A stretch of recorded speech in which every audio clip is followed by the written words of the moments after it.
9:49, continuamos en ampliación de noticias. Carlos Villarreal, Fernando Carballo, Ricardo Gómez Palma nos acompañan esta mañana de viernes 8 de mayo. Vamos de regreso al Congreso de la República, vamos a conversar con el congresista Renán Espinosa, que es el vocero de la bancada de Somos Perú, para revisar lo mismo que veíamos más temprano con el vocero de Acción Popular, ¿no? La conformación de una comisión para revisar la propuesta del Ejecutivo de una reforma amplia e integral del sistema privado de pensiones en nuestro país, al que ya se le afectó de alguna manera, pensando, se supone, en los pensionistas, en la gente, en los aportantes, permitiendo el retiro de hasta el 25% de esos fondos. Congresista Espinosa, buenos días, bienvenido. ¿Cómo está Ricardo, Carlos, don Fernando? Muy buen día. Bueno, congresista, ¿cómo va a ocurrir esto de la conformación de una comisión cuando estamos todavía en plena crisis, cuando ya se afectó, como decía, al menos con un 25% de posibilidad de retiro a esos fondos de las AFPs?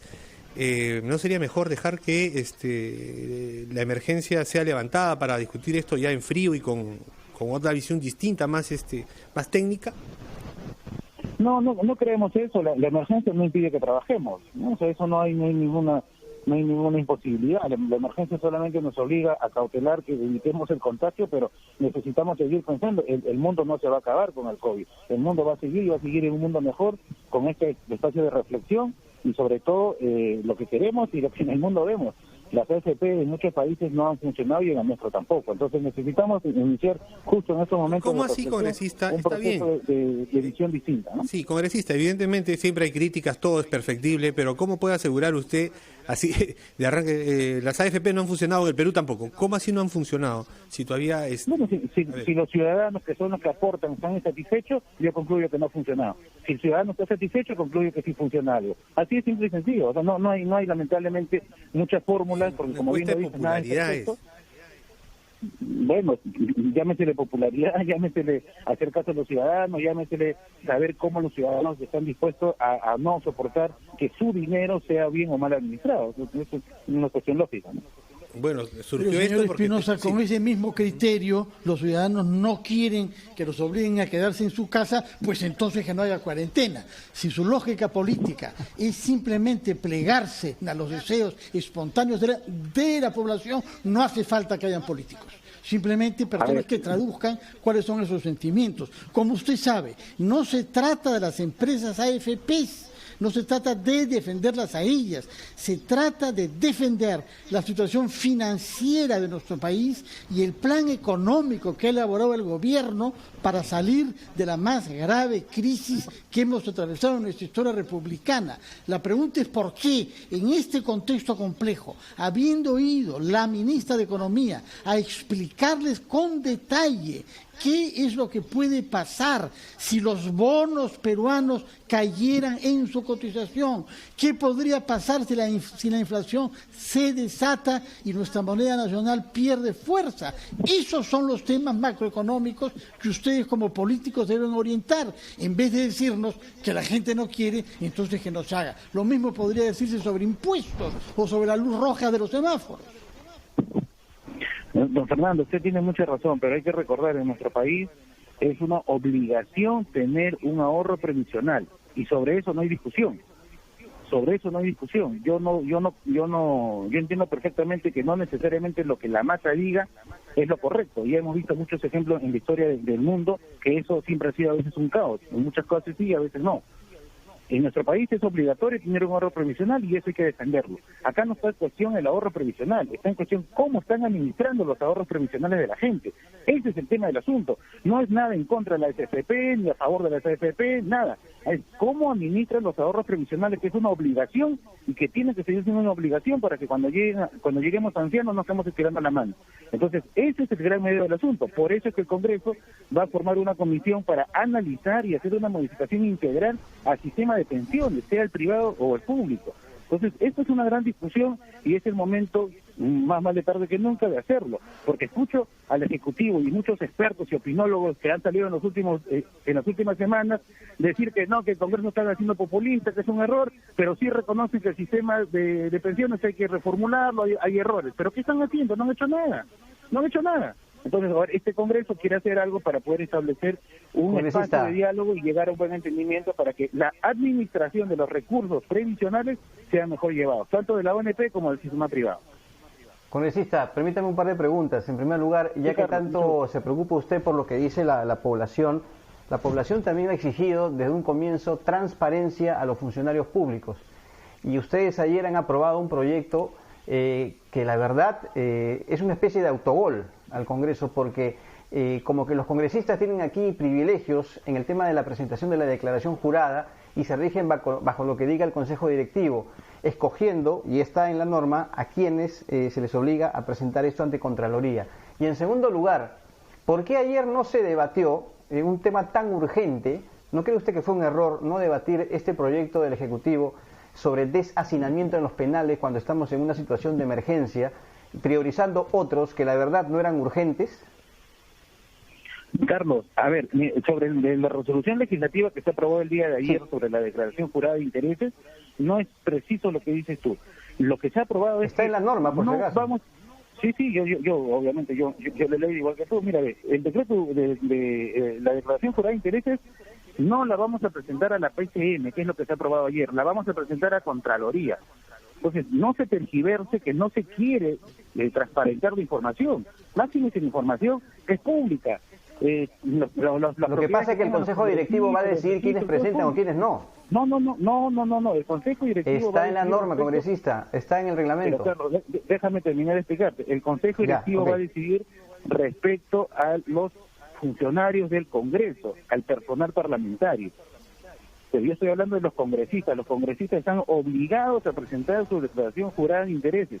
Obligados. Y tenemos 30 días a partir de mañana para presentarlo. Lo vamos a presentar, lo tenemos que presentar porque necesitamos ser transparentes en toda la información. Solamente que se ha aprobado ayer para estos efectos es que no se presente a la PCM, sino se presente a la Contraloría, como debe de ser y como todos deben presentar. Bueno, veamos entonces una situación concreta, congresista.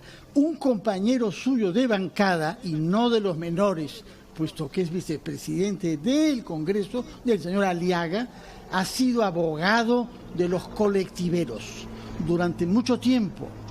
¿Cómo es posible que él haya promovido esta ley que de facto hace abortar la reforma del transporte y perjudicar la política sanitaria contra el contagio, legalizando a los colectiveros? Anomalía en América Latina. A causa de esta decisión, ustedes, Somos Perú, que es un partido municipalista y que ha tenido grandes alcaldes como Andrade, están saboteando que nuestro transporte mejore. Les recuerdo que desde los años 60 hay un proyecto para que los taxis funcionen con taxímetros y congresistas como ustedes lo han postergado durante más de 5 décadas. Explíquenme si hay conflicto de interés o no entre el respaldo político que su compañero Aliaga da y su trabajo. Veremos si lo pone en su declaración de intereses como abogado privado defensor de las asociaciones de los colectiveros.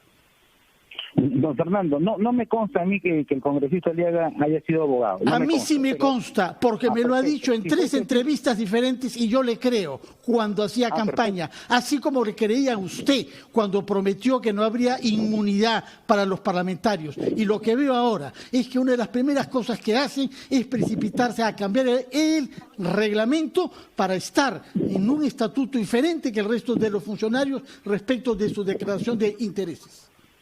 Bueno, si es así como usted lo menciona, yo también confío en su palabra, don Fernando, entonces sí habría un conflicto de intereses, ¿no? Entonces esto el congresista Aliaga tendría que explicar y inhibirse en todos estos aspectos. Pero hay que recordar que el sistema de transporte, Somos Perú, lo apoya, lo avala y lo fortalece en todos sus aspectos. El sistema de transporte menor, el pequeño, no es técnicamente lo adecuado. Necesitamos un transporte masivo. No, acá siempre se tergiversa. Acá no estamos comentando bajo ningún concepto ni el congresista Aliaga ni la bancada el transporte colectivo, que es una atomización del transporte, es un caos. Y en estos tiempos peor todavía, mucho peor, cuando necesitamos vehículos amplios y estar aislados uno del otro. O sea, bajo ningún concepto. Lo que ayer fue discutido ha quedado allí, seguramente regresará a comisión, seguramente lo evaluarán y seguramente lo mandarán al archivo, porque tal vez no corresponda en estas épocas. Porque hay que recordar que es un proyecto que viene del Congreso pasado del año 2017, con otras circunstancias, en otra época, ahora estamos en otra situación. Entonces, no nos apresuremos a quienes he escuchado que hablan que se quiere tumbar el sistema de transporte bajo ningún concepto. Nosotros apostamos por el sistema de transporte masivo. Y a la pregunta que me hizo Carlos respecto a que por qué no hemos debatido el proyecto de ley del hacinamiento de los penales, cuando el Ejecutivo mandó su pedido de delegación de facultades, incluyó allí poder legislar respecto de este tema exactamente del hacinamiento de los penales. Entonces nos extraña que el Poder Ejecutivo no sea consciente que incluso a pedido de la Corte Suprema, del Poder Judicial, que ha mandado proyectos, borradores de decretos legislativos para que sea el Ejecutivo quien legisle en esta materia, no lo haya hecho.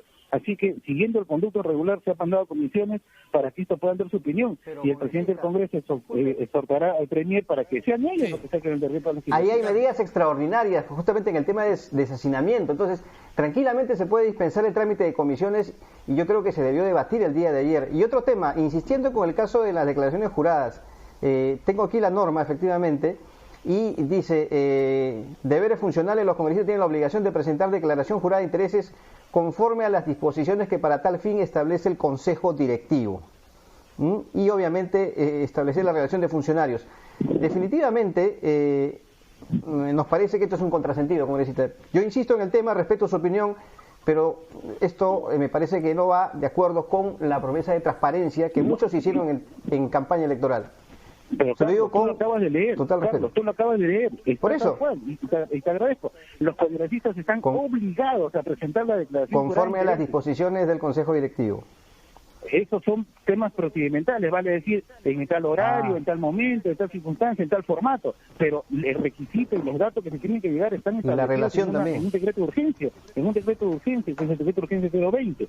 O sea, tú mismo lo acabas de decir, estamos obligados a presentar la declaración jurada de interés. El único cambio es que no irá a la PCM, porque va a ir a una oficina de menor rango del Congreso. O sea, también hay que interpretar eso, tiene que ir a la oficina correcta, que es la Contraloría. O sea, bajo ningún concepto vamos a dejar de presentar nuestra declaración jurada, lo vamos a hacer. No se ha cambiado absolutamente eso. Muy bien. Estamos convencidos que la transparencia es un camino ideal para que la política pueda entenderse mejor con los ciudadanos.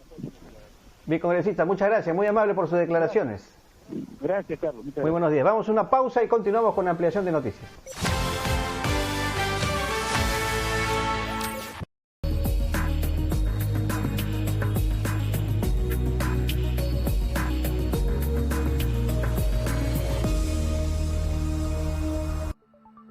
La situación que estamos viviendo nos muestra que la prioridad es mejorar nuestro sistema de salud. Hemos pasado de casi 17 médicos por cada 10.000 habitantes en el 2010 a 26 en el 2018, según el INEI. En los países desarrollados, el promedio es de 35 médicos. Tenemos que seguir avanzando. Con miras al Bicentenario, trabajemos juntos por una salud de calidad para todos. Integración al Bicentenario, tercera edición. Construyamos un país mejor. Es organizado por RPP con el apoyo de Movistar. En este tiempo, debemos estar unidos e informados frente a la COVID-19.